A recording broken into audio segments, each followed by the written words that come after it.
Morning, gentlemen. Good morning. With us on your, I don't know which side, left or right, is Dr. Gastrid Harrigan, the principal of Cypress Run Elementary School, and he's going to introduce you. Dr. Gastric, Tride, Gastrid Harrigan. Okay, all right. And you are John. John Casbaro. Okay, pleasure to meet you. Thank you. I'm the one that's been working, and also on the screen with us is Assistant Principal Janet Jackson. Janet, yeah, I won't forget that name. Pleasure. Good morning. Good morning, Alonzo. We are honored and glad that you are able to join us and to speak to the kids. It's definitely an honor. You have many fans here on our side, so we are definitely appreciative of your time this morning. Oh no, it's an absolute pleasure, man. I'm sorry to keep you all waiting, man. We were running into some technical difficulties, and fortunate enough, we got a pretty solid team. We were able to, get this thing rolling. So thanks for your patience, and look forward to speaking with the kids. So we have an introduction that Dr. Harrigan is going to do, Alonzo, and then should you want to have some remarks of your own, that's fine.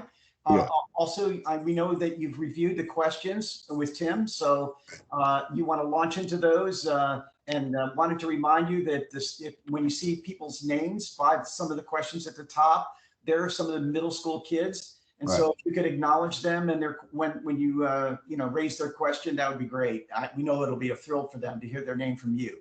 That'd be awesome. Yeah, I would love to. I would love to do that. And like I said, I'm really looking forward to speaking with them. So, yeah. So, Dr. Harrigan. All right. So, to all the staff and students, we are going to go ahead and get started. I'll start with the introduction. Again, before I even get started, I just want to. It's an honor for us to have Alonzo Mourning here to share his life story, share some of his secrets to success, both in school, on the court, and obviously in life. So to all the students that are listening in the classroom, my hope is that you will be listening, jotting down some notes, and really gleaning and learning from some of Alonzo's experience. Will I see them at all? Will I see them? Will I see them on the screen, or I'll just call names? Because of the formatting, because they are sitting in the class and this part is being displayed on the screen, most of them you will not. Yeah, most of them you will not be able to see. Oh wow, bummer. Okay, all right. So if any of the teachers are able to show the kids, go ahead and do so. But because of the way we had set it up, they are sitting and watching you on the screen. Okay, great. All right. Well, let me know when we're ready to go. Okay, let me just go ahead and introduce you, Alonzo, just so everybody else know. Thank you also, before I get going, to Tim Donovan for making this happen. Thank you to John Casbaro for making this happen. We truly appreciate it. So a little bit about Alonzo Mourning. He is in his 13th season as vice president of player programs with the Miami Heat. In his role, Mourning is responsible to ensuring personal and professional development of Heat players, while providing direct support and one-on-one mentoring. After an NBA playing career that spent over 15 seasons and saw him capture the NBA championship with the Miami Heat in 2006, he won 7 All-Stars, twice being named the NBA Defensive Player of the Year. Mourning earned his highest professional honor, being enshrined into the Basketball Hall of Fame on August 8, 2014. His first year of being eligible for it. Mourning also has his number 33 retired by the Miami Heat in the ceremony on March 30th, 2009. Is Miami's all-time leader in block shots. He also ranked amongst Heat's all-time leaders in points scored, free throw made, total rebounds, game played, and scoring average. On August 16, 2000, Mourning announced that he would miss the 2001 season due to suffering from kidney disease. That kidney would later require a kidney transplant, and luckily for Alonzo, his cousin Jason Cooper was a match. Mourning received Cooper's kidney on March 19, 2003. and that transplant will later enable Mourning to return to the NBA before retiring in 2009. Over the course of his career, Mourning also captured the gold medal with the United States senior national team at the 2000 Olympics. He's an all-star on the court. Mourning also works tirelessly for children of South Florida through his charity, Mourning Family Foundation, which with their goals to educate and to create opportunities for youth to excel. In 2003, Mourning founded the Overtown Youth Center for underprivileged kids located in Miami, just south of us. The program aims to inspire, empower, and enrich these children while teaching them to become positive contributing citizens. Please join me in welcoming Alonzo Mourning to Cypress Run Education Center. Dr. Harrigan, thank you so much for that amazing introduction. You got me all psyched up. I feel like I'm ready to go in the game now, you know. First of all, good morning to everybody. God bless you all. And it is an absolute pleasure to be here. I wish I could see you all's faces.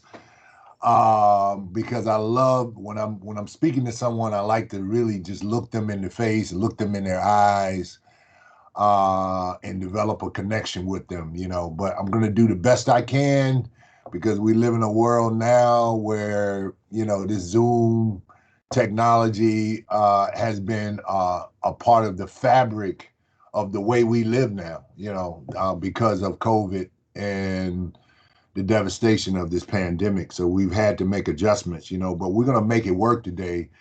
And I'm looking forward to engaging in some positive dialogue with each and every one of you. All right. So I'm very, very excited. And it's an absolute pleasure to be here. So first of all, I want to start with a clean slate.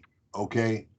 Because, you know, I know based on how I've been educated on the Cypress Run Education Center, I know that each and every one of you all have had to deal with some challenges in your life.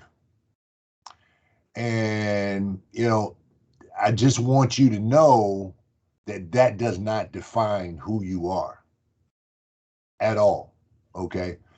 I dealt with some pretty significant challenges in my life. And I grew up in foster care, all right? My mother and father, they divorced and they left me to the social service system.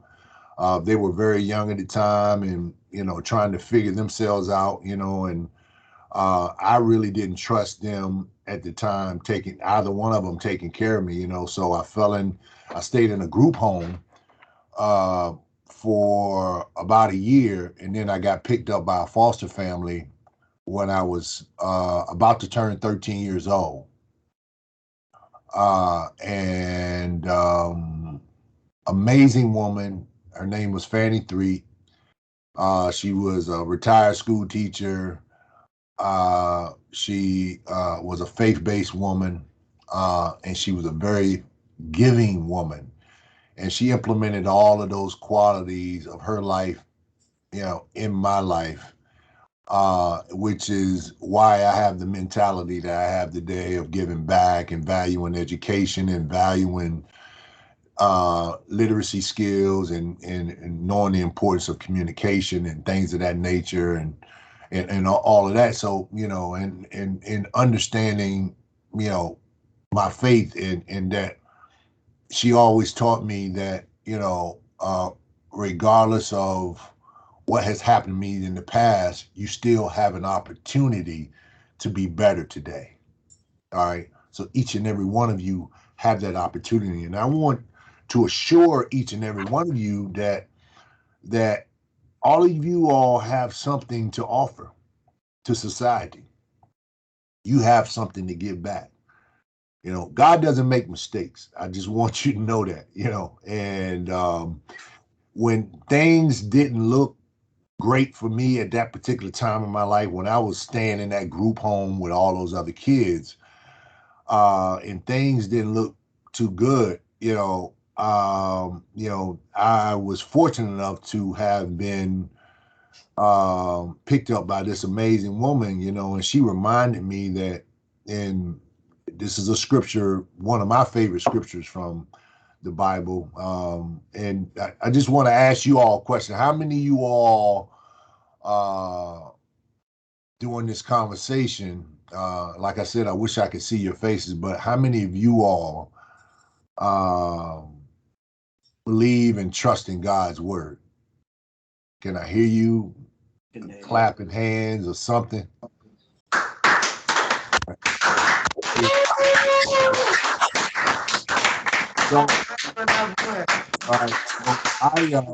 So I believe and I trust in God's word, and I'm not going to sit here and tell you that I go to church every Sunday, and that I'm an activist and in the word and all of that, and I'm running around preaching and everything. No, I'm not that, but I do have a relationship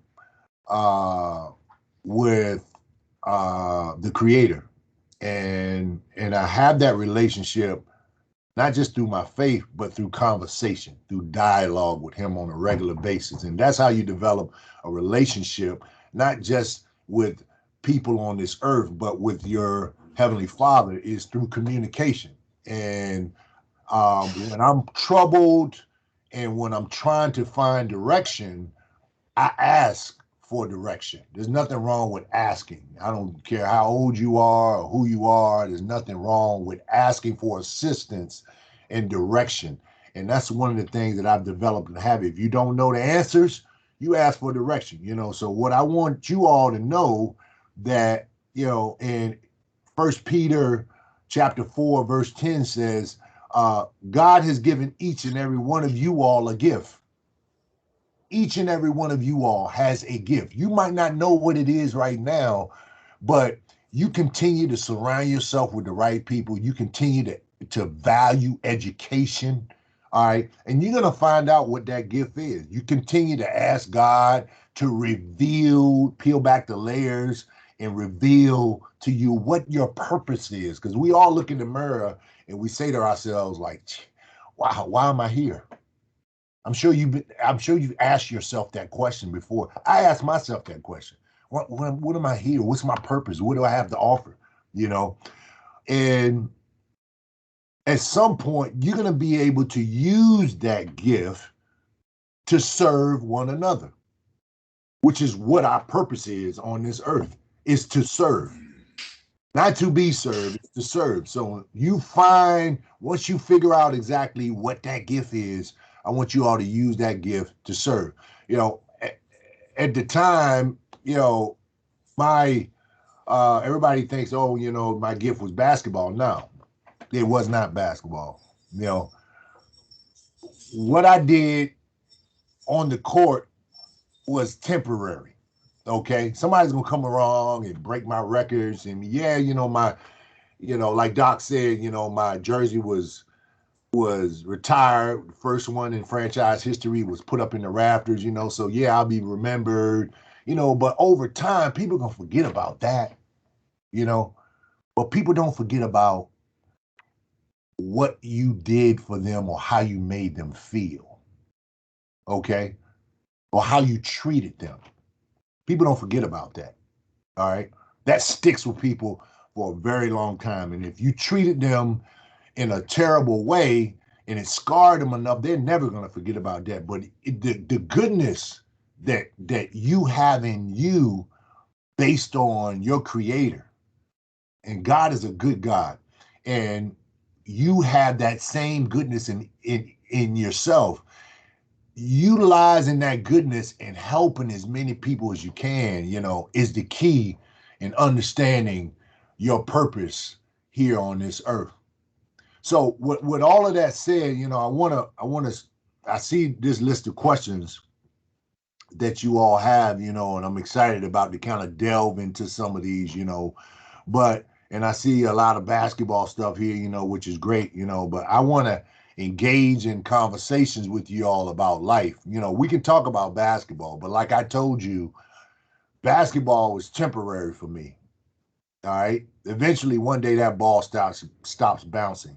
Okay. And then I had to figure out, okay, what am I going to do? So I committed my life to service. Okay.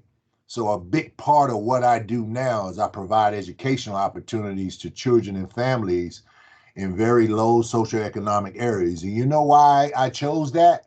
Is because I was one of those kids. All right. And without the blessings of teachers, principals, coaches, family members, without the blessings and the guidance and influence of those individuals, and not all of them are going to be the right people for you. Not all of them. I mean, you got to figure out a way to filter the ones out and find the ones that are sincere about their communication with you, their time with you. You got to find the ones, you know, that you can trust from that perspective. And so not all of them are going to have your best interest, you know. Yeah, I've heard, you know, horrifying stories of teachers not providing the support necessary to kids, you know, and trying to diminish their dreams and on so many different levels and what have you, you know. I mean, you all are smart enough to gravitate towards the people that is going to help you or lift you up. And that's kind of the focus, you know, surround yourself with people that's going to kind of help lift you up and accomplish your dreams. But I was fortunate enough to have some amazing angels in my life, okay, that helped me overcome so many different obstacles throughout my life. You know, we grow, and I want to share this with you. We grow in community. We can't grow in isolation. We can't grow by ourselves. Our growth happens with our connection to other people. All right. So I want that to kind of resonate with you, you know, because some people feel like that they can just figure it out on their own and get it done by themselves. No, no, it doesn't work that way. You know, anything of significance in life that has happened in the history of our world, anything, whether it be the civil rights movement to the Civil War, it took a community of people to come together, to make sacrifices and to make a commitment in order to get something positive done. Okay. So if you're trying to get something done in your life, yeah, you got to commit to it. You got to make the sacrifices personally, but you're going to need assistance, support from other people to get it done. When I won this world championship right here, okay, when I won this world championship, I didn't do it by myself.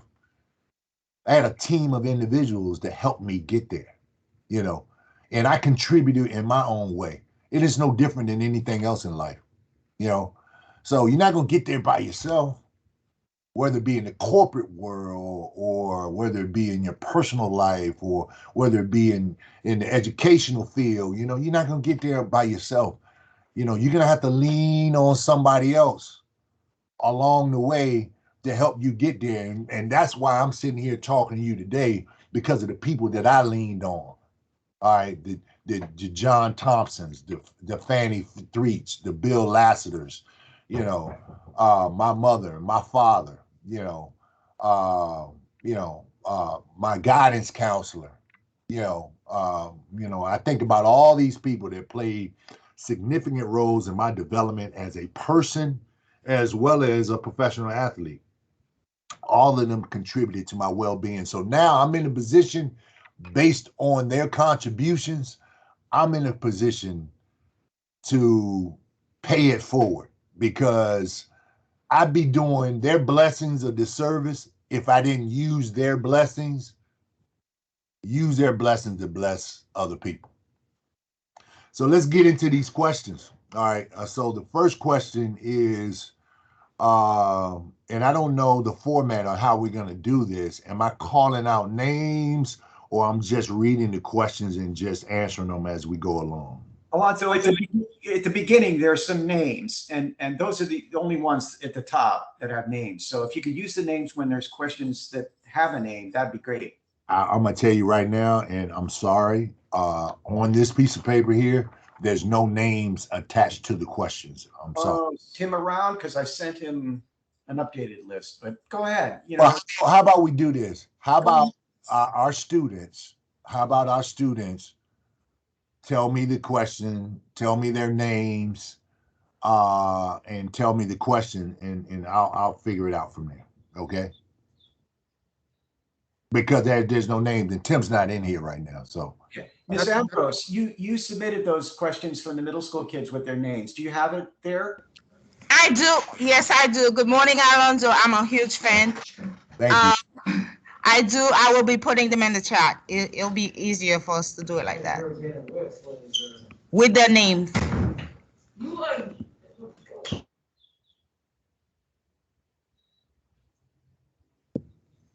While she's doing that, though, go ahead with another question, Alonzo. What from the list? Yeah, from the list. Okay, so who were the biggest influences in your life, and what did they teach you? Okay, all right. So John Thompson stands out the most. God rest his soul. He was my college coach, and John Thompson. Not only was he a great basketball coach, but he was a father figure. And one of the things that he taught me more than anything is about preparation, And, let me ask you this. How many of you all are listening to me now have ever had a test, okay? A quiz, a test, you knew you had it, it was no surprise, okay? And you didn't study for it. Exactly, all right? And I'm sure everybody's hand went up, okay? All right, even the adults' hands went up, okay? So you got to ask yourself, how did that make you feel, all right? I'm going to tell you, I felt lost. I felt vulnerable. I was scared. I was intimidated. I mean, all of these things, because I'm walking in, I felt embarrassed, and it wasn't a good feeling. It really wasn't. So, Big John used to always say, stay ready so you don't have to get ready. You understand? So don't wait for it to happen. Be proactive and be ready for it to happen. So which is why each and every one of you all should really value the educational environment that you're in right now, because you have so much positive energy around you. I want you to grasp all the goodness and the good people, the great energy, all the people in this Cypress Run Educational Center. All of them want to see you do well. All right, and I speak for every one of them. Ms. Ambrose is ready with questions from the kids. Go ahead. Okay, all right, beautiful. I can read Ms. Ambrose's questions for her. Okay, I'm looking at it. Tim Donovan just came back in here, and he's looking at I'm looking at Julietta Ambrose. It says, Brian, what was the first shot you ever made as a basketball player, and did it make you? How did it make you feel? Oh, yeah, okay. First shot I ever made as a basketball player. Wow. I can't even think back that far, to tell you the truth. But there's some of the kids. Right, I see them. My students How you wanted to doing? say hello. How you doing? Wait 1 second. Let me turn off the background so that you guys can see them. Oh, I see them. So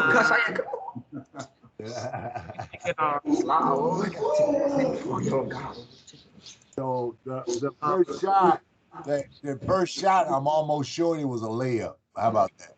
Okay. Right? I'm sure I was close to the basket. These are my students. Say hi. Hey, how you doing? Terrell. Pleasure to meet you. They Very nice. wanted to say hi. They have some questions. If you want me to read them out, I can. Just let me know. No, I I have don't them want right you to here. have to keep. I have them here. Oh, okay. Just Miss let me know Ambrose. if you need assistance. Oh, Miss Thomas, your name. Is that your name, Miss Thomas? Miss Ambrose. Yes. Okay. All right. So the other one I have is this is from Anisia. Anisia. Have you ever been mentally challenged from your past? Yes, I have, and that's a great question.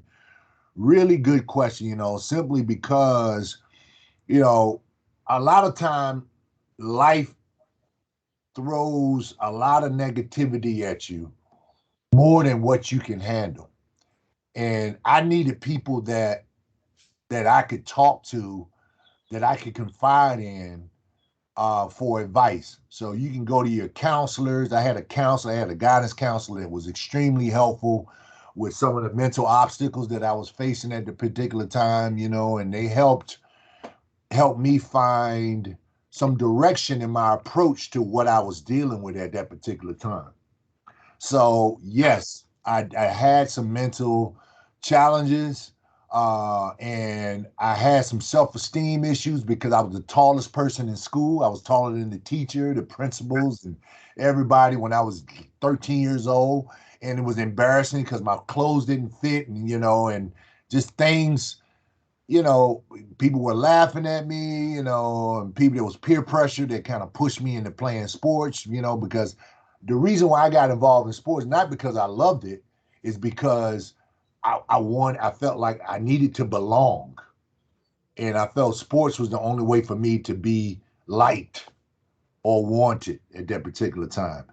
And unbeknownst to me, eventually I ended up being pretty good at it, But peer pressure is what pushed me into playing sports, because the way the kids are cruel, with the way they treat each other, man. They really are. And some of the things they would say to me and what have you, so I felt like sports was the perfect outlet for me at that particular time.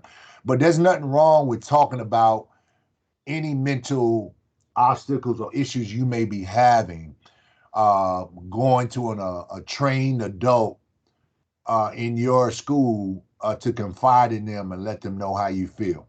All right. I'm sure that you all have the infrastructure to help the young people in that school with some of the mental issues that they may have. Um, Next question is, how did you feel? This is from Foy. Foy, is that correct? Yes. How did you feel going through your kidney transplant? Well, first of all, going through my kidney transplant, it was extremely devastating, because it happened at a time where I was at the top of the world, basketball world. I had just come off of an all-star season. Okay. I had just won Defensive Player of the Year. I was on first team All NBA, so I was one of the best players in the world. Okay. I had just won a gold medal in the Olympics. I had just witnessed the birth of my second child. So everything was going well. I was making about $20 million a year at that time. So everything was great. And then all of a sudden I come back from Sydney, Australia, and I'm getting ready for the next season. So I have to take my routine physical. And then the physical comes back and the doctor noticed some abnormalities in my body chemistries as it relates to my kidneys. And they had to do a biopsy, which is where they go in, they take a soft, they go in and take a piece of tissue from your organ, they put it under the microscope, and they found out that I had this rare kidney disorder called focal segmental glomerulosclerosis. It's a disease that scars the filters in your kidneys. And 3 years later, when I turned 33, December the 19th, 2003, I received my kidney transplant 3 years later. But it kind of speaks to my resiliency, which we all have it in us, whether we believe it or not, because we all are created by a resilient God. Okay. So we all have that quality in us. It's a matter of tapping into it. So when I was diagnosed, I was determined I was going to come back and play again, regardless of what the doctor said. So within about 7 to 8 months, I was back on the court after I was diagnosed, and I was playing ball again. And I ended up making the All-Star game again. Okay. So with all of that said, all right, whatever obstacle that you're facing, okay, whether it be health, mental, physical, whatever it is, okay, all right, tough times don't last. Tough people do, okay? We all have that in us, that resiliency. So you figure out, you educate yourself on what you're dealing with, okay? And develop the right approach to take to it. Because you know what a lot of people do? They give up here. And when they give up here, all right, when they give up here, then the body follows it. So it's always important to take a positive approach and know that the tough time that you may be going through is not forever. It's temporary. All right, the next question. Brian, did you ever think of giving up on your basketball career after your medical complications? No, I think I answered that. No, I wasn't trying to give up because I still had a goal in mind. I was trying to win one of these. so no, I never didn't think about giving up, you know, and I recommend to each and every one of you all to never, ever, ever think about giving up. Don't ever give up. All right. That should not be a part of your vocabulary, giving up. Okay. Yeah, you want to give up the bad stuff that might be holding you back. You want to give up making bad decisions. You want to give that up, you know, but you don't want to ever give up on the work that you got to put in to accomplish the goals that you set. You know, we set all types of goals in our lives, you know, and I want y'all to start writing down some of your goals. And it's important to see it, write it down, cut out a picture, put it up on your mirror in your bathroom or what have you, so you can see it every morning. Because if you can see it, you can be it. If you can see it, you can be it. Okay?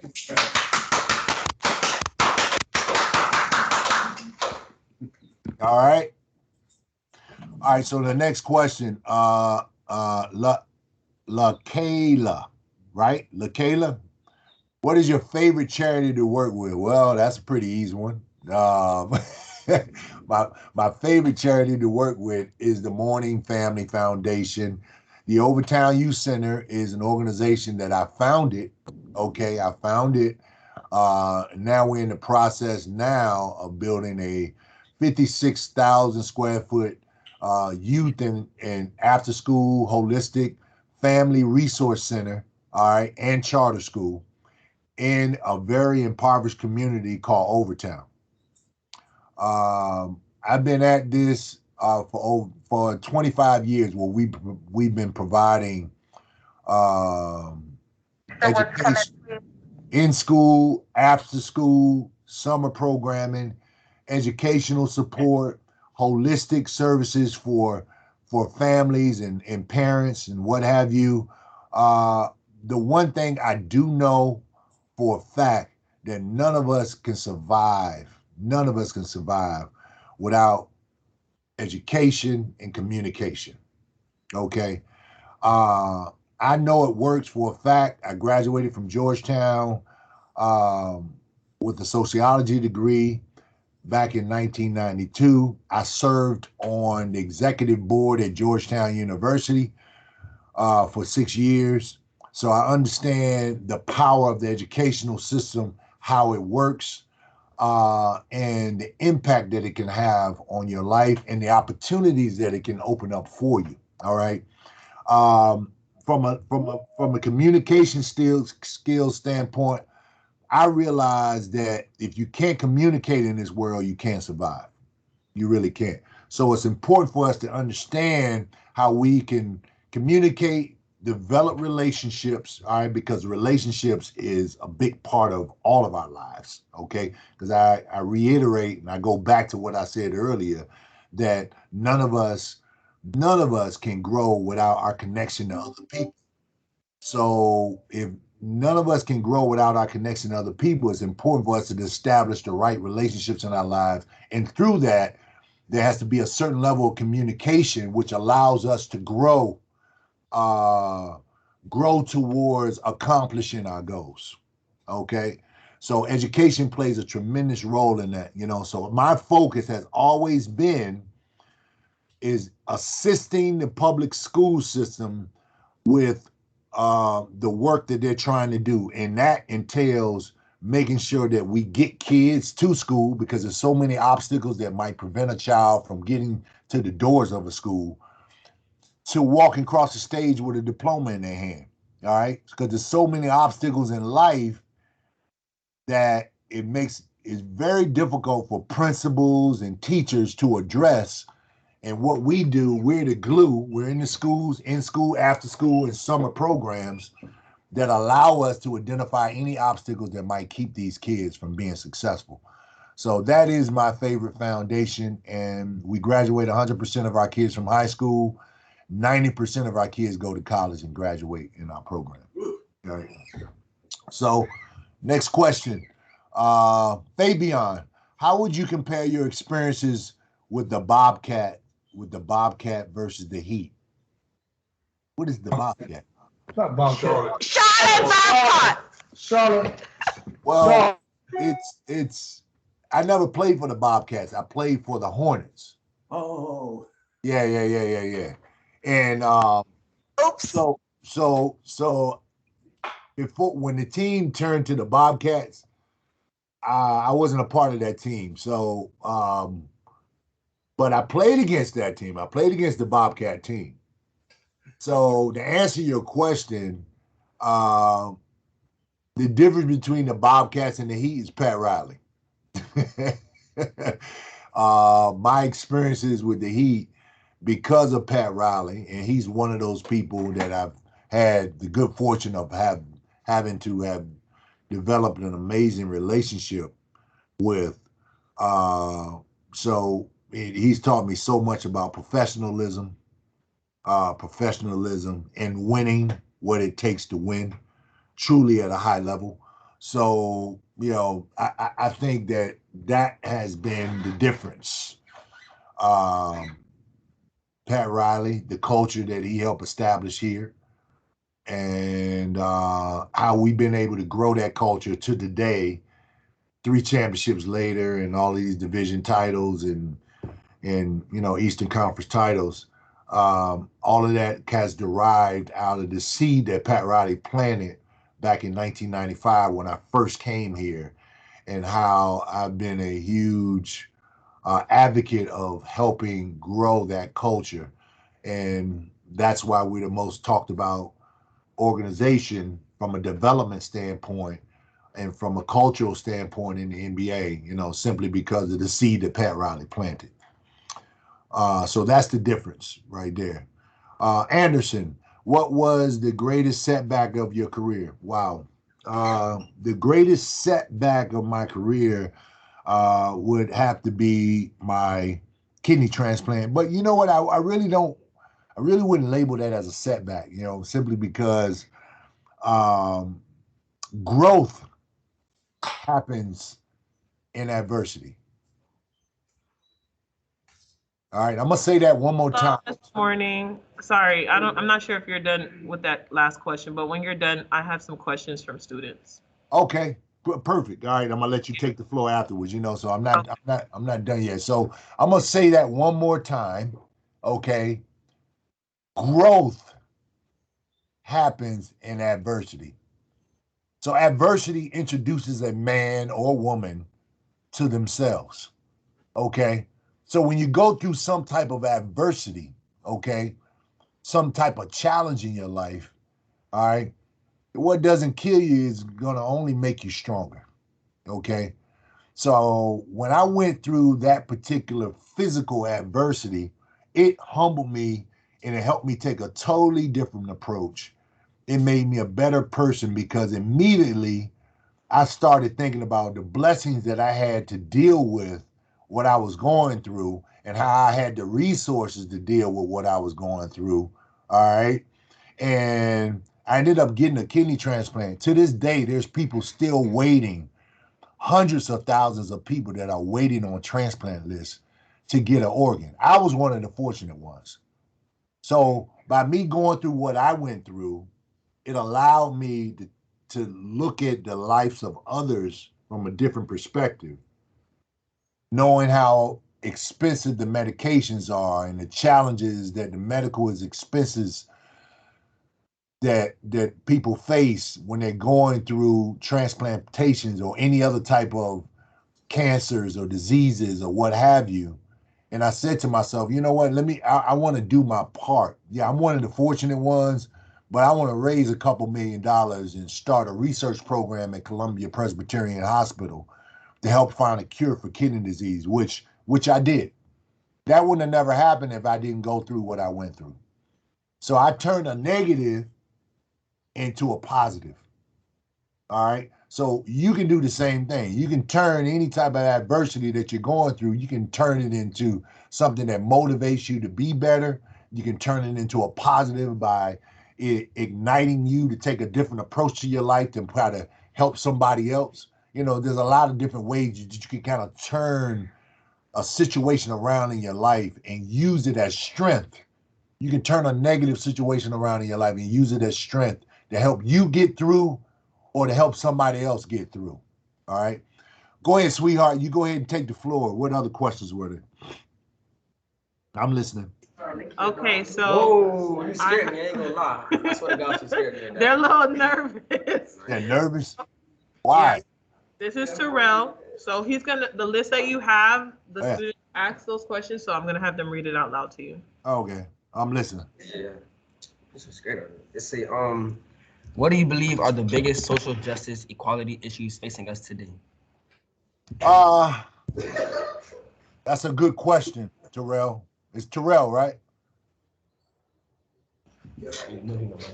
That's an excellent question. So, well, I think that, so if we all close our eyes right now, everybody just close your eyes. Okay, I'm closing my eyes too. What do you see when you close your eyes?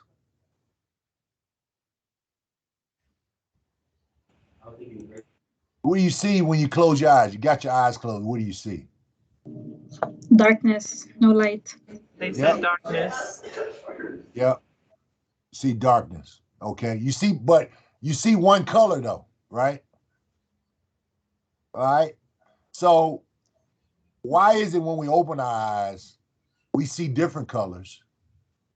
So we treat, especially our fellow man, because they're a different color. All right. We treat them differently because of the color that they are. And I said, and I say to myself, that's the dilemma that we face. We treat people differently because of the color of their skin, not because of the content of their character or what's in their heart. All right. So I think one of the biggest social justice issues that we face is that just like it's frowned upon when somebody is driving along the street and they throw trash out the car. So there's a big old sign that we all see all the time. It says, don't litter. All right. We're all accustomed to seeing this sign that says don't litter. And it's frowned upon when you see people do that. When you see people throw trash on the ground and not put it in the trash can. I don't think it's frowned upon enough, all right, for people to make racist remarks or take different approaches towards people because of the color of their skin. I don't think it's frowned upon enough. And it should be a global uncomfortableness just like it is if we litter or we destroy our seas with trash or plastic or what have you. All of that is frowned upon, and I don't think it's frowned upon enough, So when you ask that question, you know, what's the biggest social justice issues, and I think just that. Also, I think that when you think of our educational system, why is it that some school systems receive more funding from the state than others? And I think that when you look at the inner cities, I don't think they're receiving enough funding from the state.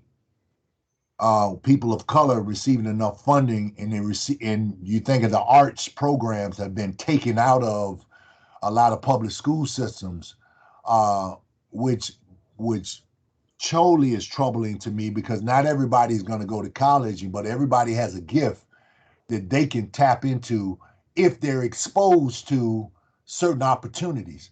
So when you take out the arts out of different schools and programs and what have you, it bothers me because the state has not prioritized making sure that our young people have access to those particular electives. So, and I think that's a social justice issue. So that's a great question. I have one more. Go ahead, I'm listening. I'm Cheyenne, and I wanted to. Come on, Cheyenne. I wanted to know, how do stereotypes influence how we look at and understand the world? Say that one more time? How do stereotypes influence how we look at and understand the world? Well, you know what, there's, unfortunately, you're going to have to deal with so many different stereotypes. Stereotypes are created by society, and I don't think they should dictate and predict who we are. It's just a stereotype. It's just somebody's, opinion, and it's a collective amounts of opinions that created that stereotype. Just like when you think about, athletes. All right, athletes many of them are being stereotyped as not intelligent. You've probably heard the term dumb jocks before. That's a stereotype, okay? And that's far from the truth. You got a good friend of mine, his name is Jerome Bettis, Hall of Famer. He is a Super Bowl champion. And, he went back, he's right now, as we speak, he's in his late 40s, and he's going back to college and get his degree at South Bend and Notre Dame right now. So yeah, you're gonna have some athletes that kind of feed that stereotype, but at the same time, you can't generalize everybody, and I think stereotypes have an effect on our society if we confide in them, if we believe them, and unfortunately, stereotypes are created, because of I think because of lack of information. And I think that if people, gather all the right information, then they won't feed that stereotype. They just go based on what they've heard, not by what they've seen or what they know.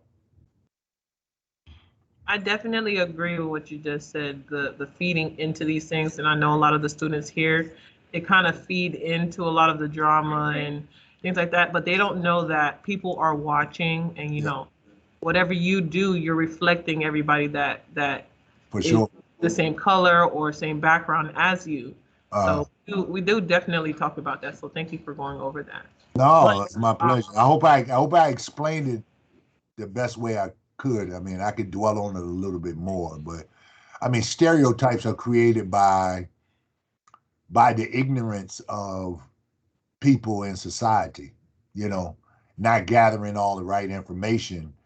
And you feed that stereotype by really repeating it and speaking it on a regular basis. And the unfortunate thing, people speak to these stereotypes like they know, and they really don't know, like, you know, guys that are doing positive work in the community. You know, they really don't know. I mean, like, you know, do you say another stereotype is that athletes make a lot of money and then they go broke? Yes, some of them do, but not all of them.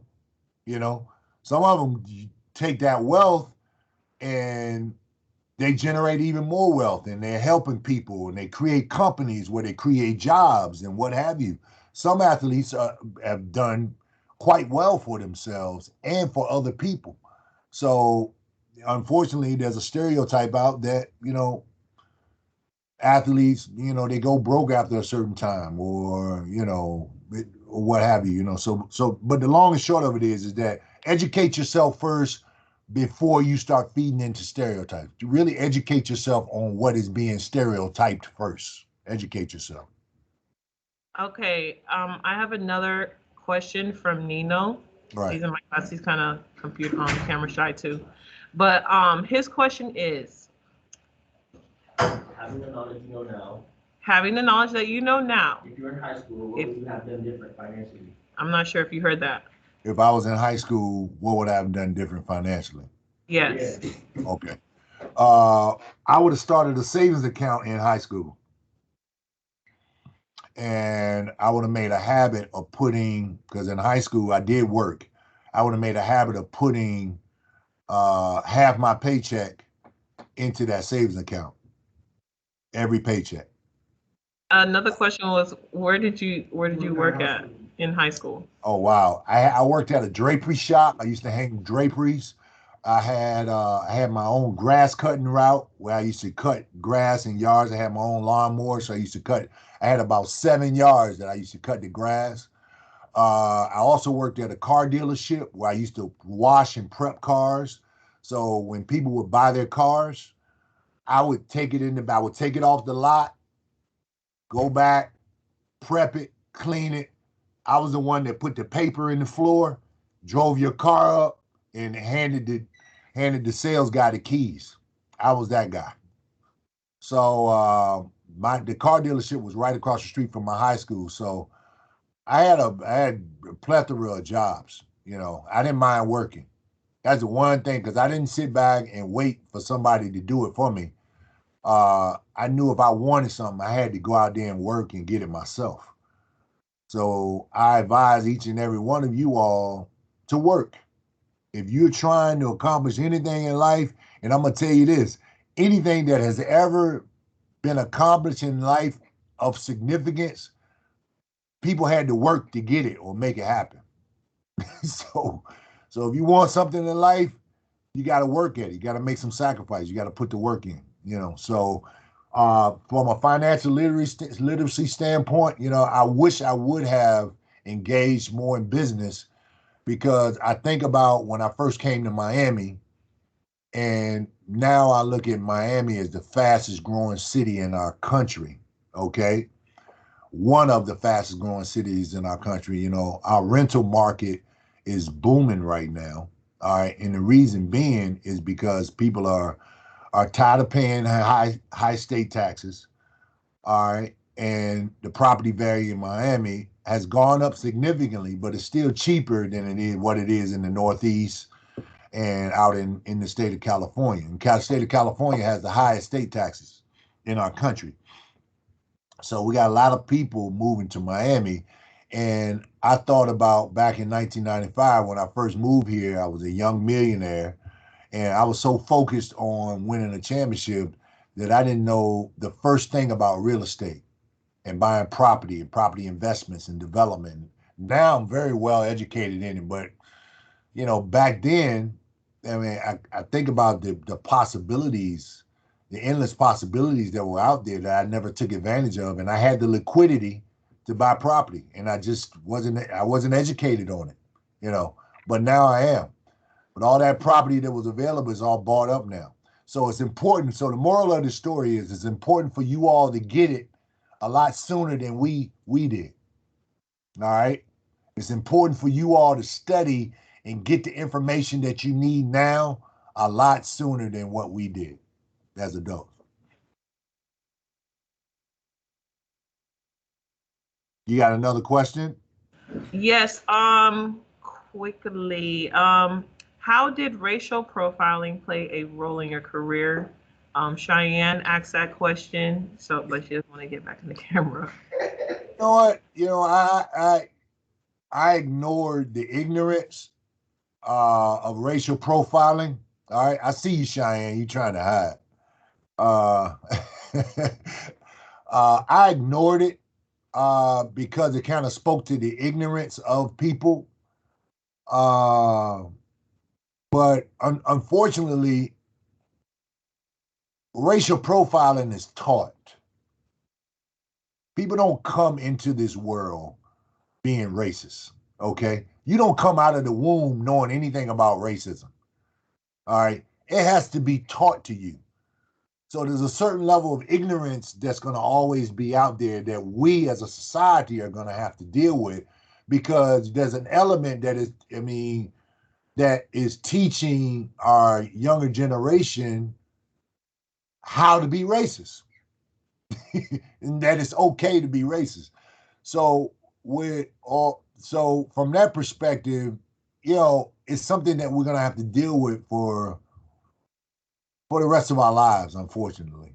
You know, and I'm hoping that, you know, that the the social justice groups and the big companies and what have you, continue to place a point of emphasis on making sure that we tackle these particular racial issues, in the job place, in our educational system, and in our government or what have you. And I think that we made tremendous strides. We have, but we still got a long, long way to go from that perspective, So, prime example, I've been on the elevator before, all right? And I had this woman, this older white woman, she had her purse with her. And she she grabbed it and she pulled it up to her, like, and I'm sitting here looking at it. I'm like, this woman don't know that I could buy her and whatever she got in that purse and buy her about 50,000 more of those purses she got in her hand.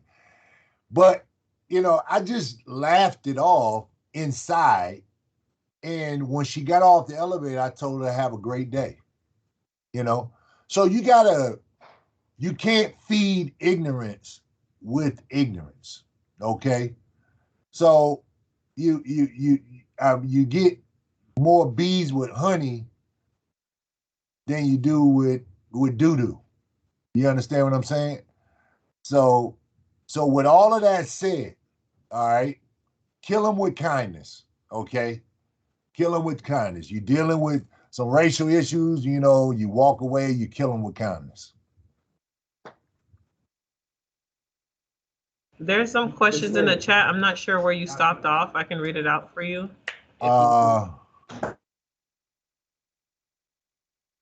Okay. It's Tyler Hollins. It says he's a high school student. How will financial success open doors for me? Wow. Okay. So it's let's rephrase that. Okay. It's not financial success that's going to open doors for you. All right. Surrounding yourself with people that are smarter than you will open doors for you because you're going to learn from them. You get what I'm saying? So the financial success will come by surrounding yourself with people that are smarter than you, that has been successful financially, learning from them. That's going to open doors for you because you're going to learn about how you can learn about their path towards financial success. And so you're going to learn that. And in learning that, you're going to incorporate that into your daily habits and your lifestyle. That is what's going to open doors for you. So it goes back to what I was talking about earlier, how relationships play a significant role in so many opportunities that will present to you in life. I mean, you got to understand that our growth happens through our connection with other people. So it's important for you to establish the right relationships and connect yourself with the right people to help you accomplish your goal. Now, some of the most successful people in our business world, they started from the bottom. They started in the mailroom, okay? They started, um, with these small ancillary jobs and they work their way up from there. All right. So don't expect to start at the top. Start from the bottom and work your way up. And through starting from the bottom, put the work in. Make sure you're on time. Make sure you're prompt. Make sure you're a hard worker. Make sure you're treating up people with respect, and make sure you're treating people the way you want to be treated. Make sure you're putting in the extra work so that your bosses see your work. So you, at that particular point in your life, you're developing work ethics. All right. So those habits you're gonna take those habits with you throughout your corporate world. All of that is gonna pay dividends down the road. So with that said, through that journey, you're gonna be developing relationships, to help you open up the doors that you're talking about for financial success. Okay, Mr. Fudge would like to know, will you be bringing back Zoe Summer Grove after the pandemic? He wants to know. No, I won't. I will tell you this, I've modified it somewhat. Simply, first of all, COVID is something that we're going to have to live with for the rest of our lives. Okay. So I've made the adjustments now to where, the Summer Groove had its day. I did the Summer Groove for 16 years. Right. Longer than some of these kids are old, and it was a huge festival and fundraiser for our foundation, but also it was a community event which allowed people of all different colors and races to come together, and it had something for everybody in the family to enjoy, which is why I created that atmosphere. So now I modified it all the way down to just a golf tournament. That's it. I don't do anything else. I just do a golf tournament, and it's one of my biggest fundraisers for my foundation. But doing all the events that I did in the past, it was the concert, the comedy show, the youth summit that I did, the golf tournament. It was a 5-day event, the dinner, all of that. I mean, it was absolutely amazing. It was a lot of fun. We raised a lot of money throughout the weekend. But it's very difficult just because of the world that we live in now, and the element of the pandemic has altered the way we live. So we all have to make adjustments now, and I don't want to be the one to subject anybody to this particular virus.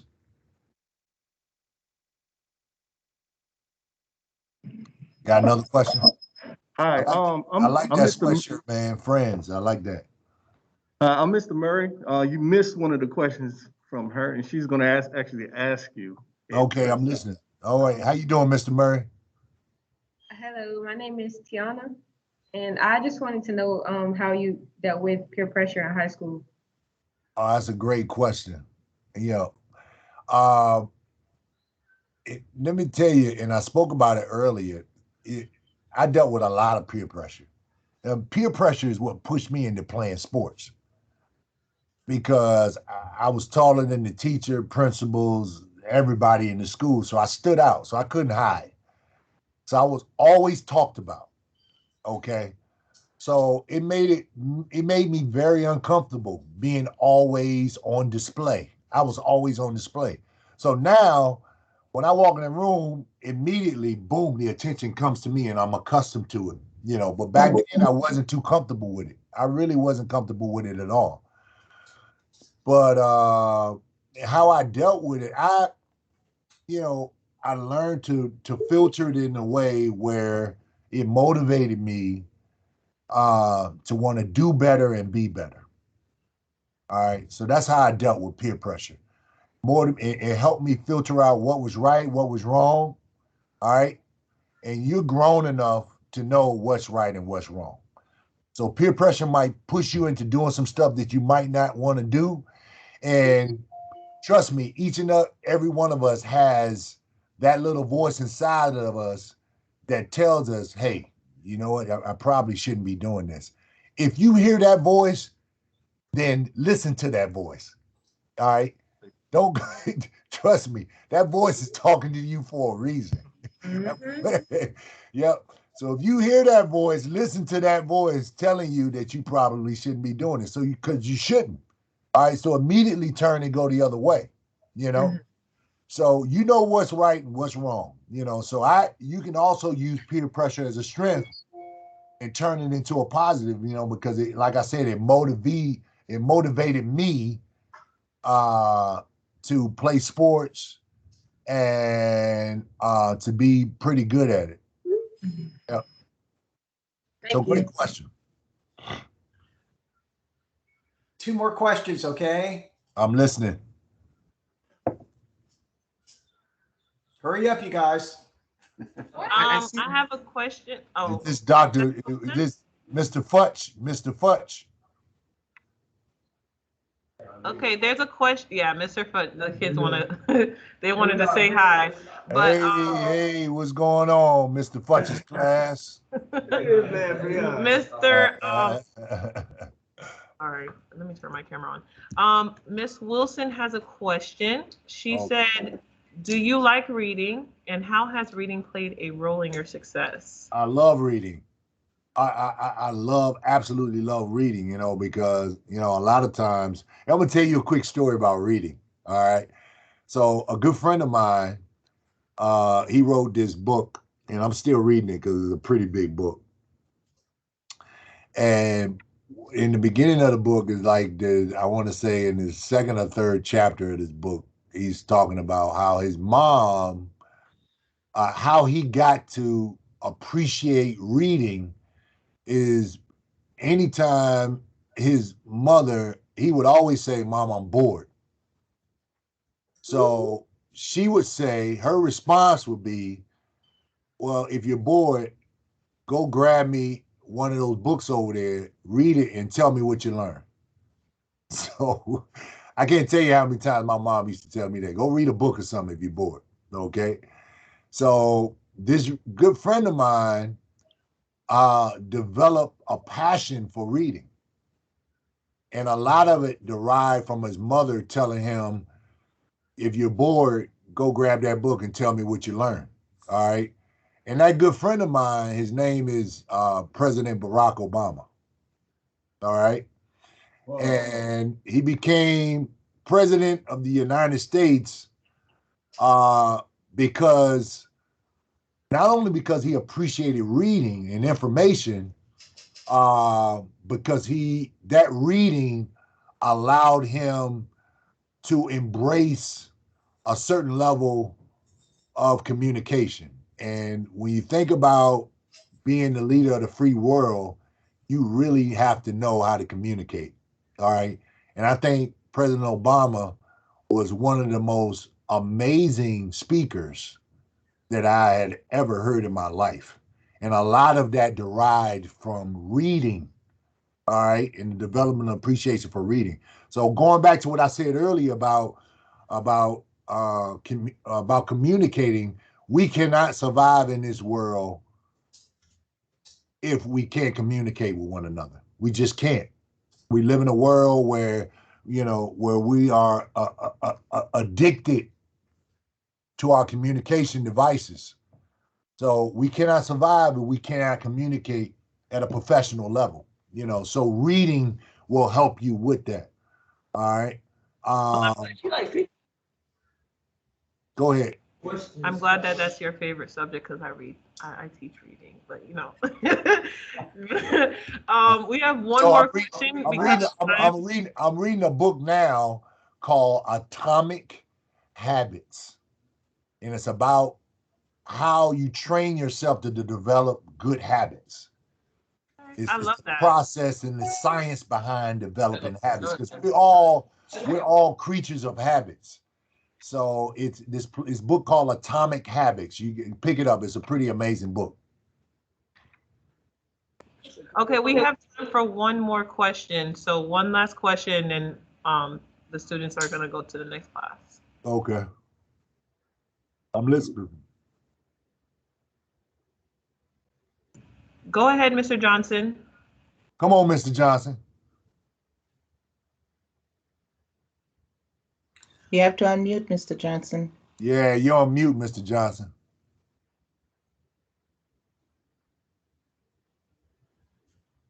Why are you in the back raising your hand, man? What are you raising your hand for?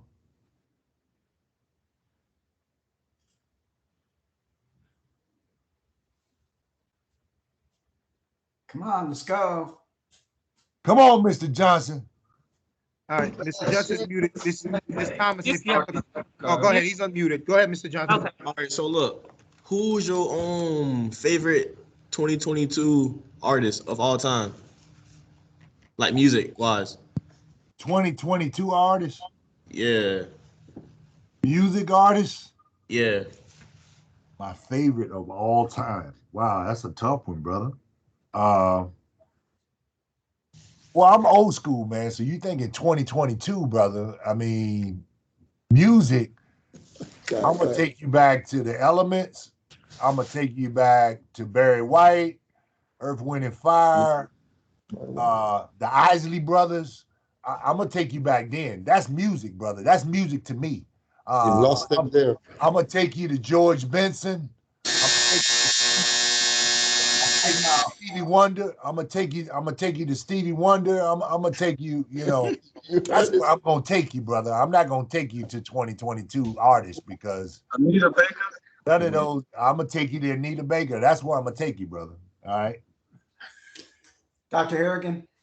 For me, Jay-Z is one of the good ones. I love Jay-Z. But I like Jay-Z too. But that ain't music, man. I feel you on that one. Yeah, I mean, Sade is music, okay?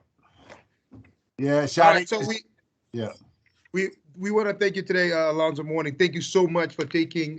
We know you're busy, and you have many things on your plate, and you took a lot of time to really invest, share, give us a lot of nuggets.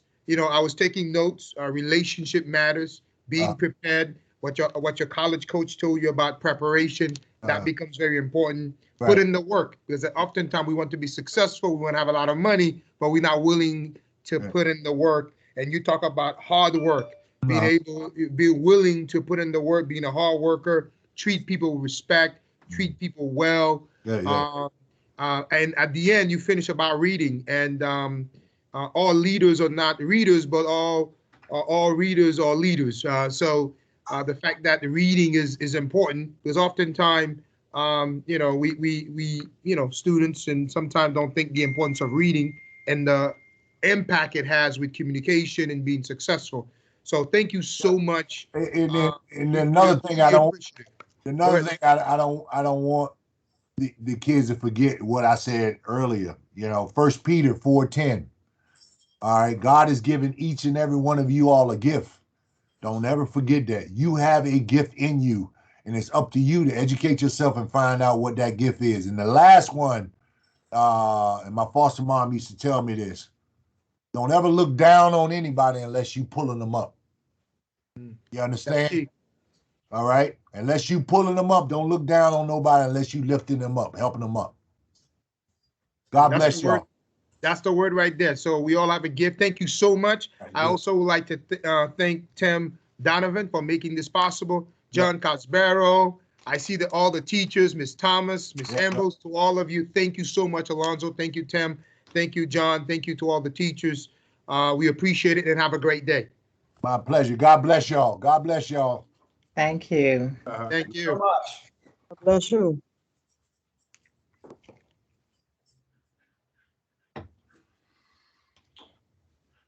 that all right? Cool. Thank you very much. Yeah, no problem. Thank you very much. Is my computer fixed now? Okay, thanks, everybody. Thank you, everyone. Thank you, John. Thank you to the team. Have a great day. Great job. Thank you. Thank you. He finna go to me. Thank you. Bye, everybody. He know that. Thank you.